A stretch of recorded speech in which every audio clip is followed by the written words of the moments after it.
जय हिंद। तो पिछले क्लास में हमने लैमार्कवाद, विजमैन और डार्विन के सिद्धांतों के बारे में पढ़ा और उसके अलावा भी समजात अंग, समृद्धि अंग के बारे में पढ़ा। तो अब इस क्लास में हम पढ़ेंगे सजीवों के लक्षण के बारे में। तो सजीवों में जो विशेष जैविक क्रियाएं होती है उसी को सजीवों के लक्षण कहते हैं। इसमें बहुत प्रकार हैं। तो पहला है आकृति एवं माप। सजीवों में आकृति और माप होती है। प्रत्येक जीव का एक विशिष्ट आकृति एवं माप होता है। दूसरा है गति। सब सजीव जो होते हैं गति भी करते हैं। तो सभी जीवों में पाई जाती है गति। जैसे पेड़ पौधों में छुई मुई का जो एक पादप है, छूने पर होने वाली उसमें जो गति है। उसके बाद प्रचलन में सभी जीवों में पाई जाती है प्रचलन। जैसे अमीबा कैसे चलता है, फुटपाथ से, पैरामीशियम सिलिया से। उसके बाद कोशिकीय संरचना। प्रत्येक जीव का निर्माण कोशिका से होता है। उसके बाद उपापचय, मेटाबॉलिज्म। शरीर में होने वाली रासायनिक क्रियाओं को मेटाबॉलिज्म कहते हैं। एक होता है एनाबॉलिज्म, एक होता है केटाबॉलिज्म। जब किसी चीज का निर्माण होता है तो उसको एनाबॉलिज्म कहते हैं, और जब कोई चीज टूट फूट होता है तो उसको केटाबॉलिज्म कहते हैं। तो यहाँ पर वही लिखा हुआ है, एनाबॉलिज्म मतलब निर्माण होता है, इससे वृद्धि विकास होता है शरीर का। और केटाबॉलिज्म यानी अपचय, टूट फूट की क्रिया है। जैसे हम लोग भोजन करते हैं तो उसका टूट फूट होकर वो एनर्जी बनाता है। उसके बाद पोषण, भोजन ग्रहण करने को पोषण कहते हैं। पोषण में वृद्धि एवं विकास होगा शरीर का। फिर श्वसन के द्वारा जो हम ऑक्सीजन लेते हैं उससे भोजन का ऑक्सीकरण होता है और कार्बन डाइऑक्साइड, जल और ऊर्जा का निर्माण होता है। उसके बाद उत्सर्जन, शरीर से गंदगी को निकालना उत्सर्जन कहलाता है। हानिकारक और विषैले पदार्थ को बाहर निकालना। उद्दीपन के प्रति अनुक्रिया, प्यास लगना, भूख लगना, ये सब आंतरिक उद्दीपन है। और चोट लगना, ठंड लगना, ये सब बाह्य उद्दीपन है। उसके बाद जनन। प्रत्येक जीव जनन द्वारा अपने जैसे जीवों की उत्पत्ति करता है। तो ये कुछ सजीवों के लक्षण हैं। क्या क्या हमने पढ़ा? आकृति एवं माप, गति, प्रचलन, कोशिकीय संरचना, उपापचय, अपचय, पोषण, वृद्धि विकास, उत्सर्जन, जनन। तो अब हम आगे चलते हैं। जीवधारियों का वर्गीकरण के बारे में पढ़ेंगे और एक जीव का जो वैज्ञानिक नाम है उसके बारे में पढ़ेंगे। तो चलते हैं नेक्स्ट। तो अब हम जीवधारियों का वर्गीकरण के बारे में पढ़ेंगे। जीवधारियों के वर्गीकरण से पहले हम समझते हैं कि अरस्तु जो थे उन्होंने जंतु जगत को दो भागों में बांटा, एक पादप समूह और जंतु समूह। इसी दौर में एक और भी वैज्ञानिक थे, कैरोलस लिनियस। उन्होंने भी जीवधारियों का ऐसा मतलब वैज्ञानिक नाम अलग दिया, जो नॉर्मल नाम था दो टाइम्स का। तो वो भी इस लाइन में मतलब वर्गीकरण में अग्रणी थे। तो पूछेगा आधुनिक वर्गीकरण का पिता किसे कहते हैं? Carolus Linnaeus. अरस्तु ने जीव जगत के दो भागों में बांटा, वनस्पति समूह और जंतु समूह। कैरोलस लिनियस ने अपनी पुस्तक सिस्टेमा नेचर में पादप व जंतु जगत में वर्गीकृत किया। कैरोलस लिनियस का बुक का नाम क्या था? सिस्टम नेचुरा, सिस्टेमा नेचुरा इनकी किताब का नाम था। लैमार्क की किताब का नाम क्या था? लैमार्क की किताब का नाम क्या था? Philosophy geologic. और डार्विन की किताब का नाम क्या था? Origin of the species. अब हम कुछ सिद्धांत जो वैज्ञानिक ने दिए उसके बारे में देखते हैं। उत्परिवर्तन का सिद्धांत किसने दिया? याद करिए, हमने आगे के क्लास में उत्परिवर्तन के बारे में, म्यूटेशन के बारे में पढ़ा था। तो उत्परिवर्तन का सिद्धांत दिया ह्यूगो डी ब्रिज। उत्परिवर्तन का सिद्धांत किसने दिया? Hugo de bridge. जीव द्रव का सिद्धांत किसने दिया? हर्टविग। जीव द्रव का सिद्धांत किसने दिया? हर्टविग। द्विनाम पद्धति का सिद्धांत किसने दिया? लिनियस। द्विनाम पद्धति यही कैरोलस लिनियस। कैरोलस लिनियस ने द्विनाम पद्धति का सिद्धांत दिया। आनुवांशिकता का नियम किसने दिया? मेंडले। आनुवांशिकता का नियम मेंडले। उसके बाद कोशिका सिद्धांत का प्रतिपादन किसने किया? स्लाइडेन एवं स्वान। कोशिका सिद्धांत का प्रतिपादन किसने किया? स्लाइडेन एवं स्वान। डीएनए के द्विगुण मॉडल का प्रतिपादन किसने किया? Watson and Crick.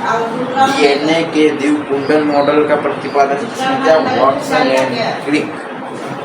उपार्जित लक्षण की संगति किसने दी? सिद्धांत लैमार्क। वनस्पति का विज्ञान थियोक्रेटस और अंतःस्रावी विज्ञान थॉमस अल्वा एडिसन। उसके बाद हम 5 जगत का वर्गीकरण, जीवधारियों के 5 जगत वर्गीकरण के बारे में पढ़ते हैं। पहला Monera, protista, fungi, animalia, Plantae. Monera, protista, fungi, animalia, Plantae. Monera, protista, fungi, animalia, Plantae. तो मोनेरा में क्या था? ये जो 5 किंगडम क्लासिफिकेशन है, आर.एच. विटेकर ने किया। आर.एच. विटेकर ने 5 किंगडम क्लासिफिकेशन किया। आर.एच. विटेकर ने 5 किंगडम क्लासिफिकेशन किया। पहला मोनेरा। मोनेरा में किसको हम रखते हैं? प्रोकैरियोटिक जीवों को, जिसमें बैक्टीरिया, साइनोबैक्टीरिया आएंगे। उसके बाद प्रोटिस्टा में हम यूनिसेलुलर एक कोशिकीय यूकैरियोटिक जीवों को रखेंगे, जिसमें अमीबा, पैरामीशियम, एल्गी आएंगे। उसके बाद फंजाई में हम ईस्ट, मोल्ड्स, मशरूम को रखेंगे, जिसे हम सैप्रोफाइटिक ऑर्गेनिज्म कहते हैं। सैप्रोफाइटिक ऑर्गेनिज्म किसको कहते हैं? तो फंजाई को कहते हैं। प्लांटी में प्लांट्स आ जाएंगे, ऑटोट्रोफ्स और फोटोसिंथेसिस करने वाले। एनिमेलिया में हम सब एनिमल आ जाएंगे, हेटेरोट्रोफ्स और मल्टीसेलुलर। तो वर्गीकरण में हमने ये देखा कि अरस्तु ने जीवधारियों का वर्गीकरण किया जंतु जगत और पादप जगत में, और कैरोलस लिनियस ने द्विनाम पद्धति का सिद्धांत दिया। उन्हें आधुनिक पिता कहा जाता है, कैरोलस लिनियस को। इसमें उत्परिवर्तन का सिद्धांत हमने पढ़ा, ह्यूगो डी ब्रिज। जीवद्रव का सिद्धांत द्विनाम पद्धति का सिद्धांत लिनियस। अनुवांशिकता का नियम ग्रेंगर मेंडले। कोशिका सिद्धांत किसने दिया? स्लाइडन एंड। डीएनए का प्रतिपादन किसने किया? Watson and Crick. उपार्जित लक्षणों की वंशानुगति लैमार्क। प्राकृतिक वर्णन का सिद्धांत डार्विन। वनस्पति विज्ञान थियोक्रेटस और अंतःस्रावी विज्ञान। तो आगे हम द्विनाम पद्धति और कोशिका विज्ञान के बारे में पढ़ेंगे। द्विनाम पद्धति का मतलब होता है जीवों के नामकरण की पद्धति। प्रथम भाग इसमें और द्वितीय भाग इसमें होता है। तो जीव के वंश होता है प्रथम भाग, और दूसरा भाग होता है जाति।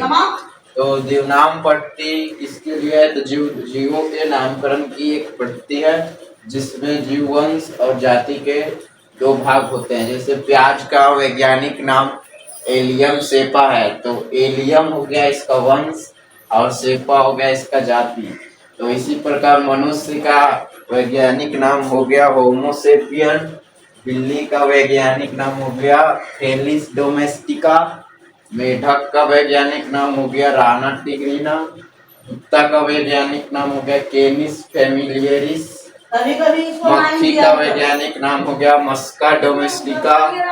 गाय का वैज्ञानिक नाम हो गया बोस इंडिकस। मैंगो का वैज्ञानिक नाम हो गया मैग्नीफेरा इंडिका। धान का वैज्ञानिक नाम हो गया राइजा सटाइवा। गेहूं का वैज्ञानिक नाम ट्रिटिकम एस्टिवम। मटर का वैज्ञानिक नाम पिसम सटिवम। मस्टर्ड का वैज्ञानिक नाम ब्रेसिका कॉम्पेस्ट्रिस। और ग्राम का वैज्ञानिक नाम सीसर एरिटेनम। तो ये सब याद करने वाला चीज है। और उसके बाद हम देखते हैं कोशिका विज्ञान। तो कोशिका एक संरचनात्मक एवं क्रियात्मक इकाई है। ये हम लोग का पूरा शरीर का संरचना और अंदर जितना भी फंक्शन हो रहा है वो कोशिका ही कर रहा है। इसके चारों ओर एक झिल्ली होती है, जिसको हम अर्धपारगम्य झिल्ली कहते हैं। इसमें स्वतः जनन की क्षमता होती है। कोशिका की खोज किया था सबसे पहले रॉबर्ट हुक ने, लेकिन वो मृत कोशिका था। तो पूछेगा सजीव कोशिका की खोज किसने की? Antonie van Leeuwenhoek. और संयुक्त सूक्ष्मदर्शी का खोज किया रॉबर्ट हुक। इलेक्ट्रॉन सूक्ष्मदर्शी का खोज किया नॉल एवं रस्का। केंद्रक का खोज किया रॉबर्ट ब्राउन। अब उसी चीज का भी हम बीज देखेंगे, जैसे आम का अंदर जो गुठली होता है ब्राउन, लीची का जो बिच्चा होता है ब्राउन, छुआरा का जो बिच्चा होता है ब्राउन।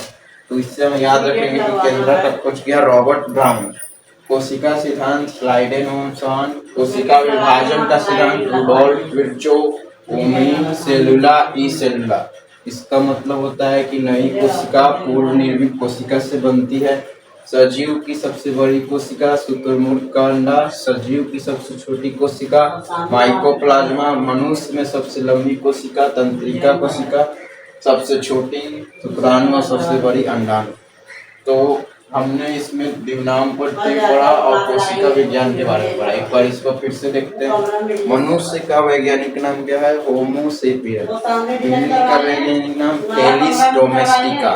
डॉग यानी मेढक का वैज्ञानिक नाम राना टिग्रिना। मक्खी का वैज्ञानिक नाम मस्का डोमेस्टिका। गाय का बॉस इंडिकस। कुत्ता का कैनिस फेमिलियरिस। मैंगो का मैग्निफेरा इंडिका।